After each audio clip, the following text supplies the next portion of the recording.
Hello, and welcome to our video on the 1930 Brazilian Revolution, a pivotal moment in Brazilian history. In this video, we'll explore the causes, events, and consequences of this revolution, which had a profound impact on Brazilian politics and society. To understand the 1930 Brazilian Revolution, we need to look back at the country's history. Brazil had been a monarchy until 1889, when a military coup led to the establishment of the First Brazilian Republic. However, the republic was marked by political instability, corruption, and economic crises. By the 1920s, discontent with the ruling elite was growing, and various groups were advocating for change. Causes of the revolution. The main causes of the 1930 Brazilian Revolution were political and economic. The ruling oligarchy, made up of coffee barons and other elites, had held power for decades, and there was little room for political opposition. At the same time, the global economic crisis of the 1920s had hit Brazil hard, leading to widespread poverty, unemployment,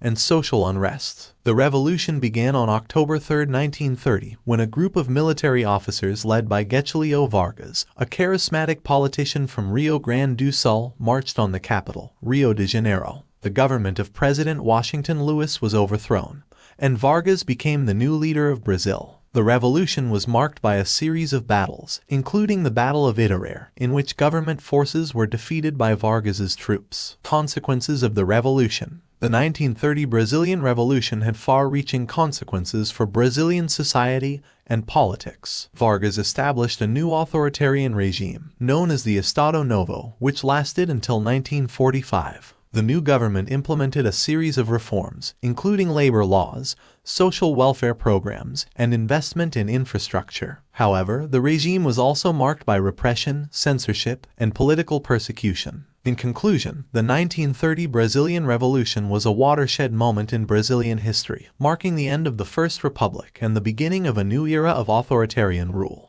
While the revolution brought some positive changes to Brazilian society, it also had negative consequences, including the suppression of political opposition and the violation of human rights. Today, the legacy of the 1930 revolution continues to shape Brazilian politics and society, and its impact can still be felt nearly a century later.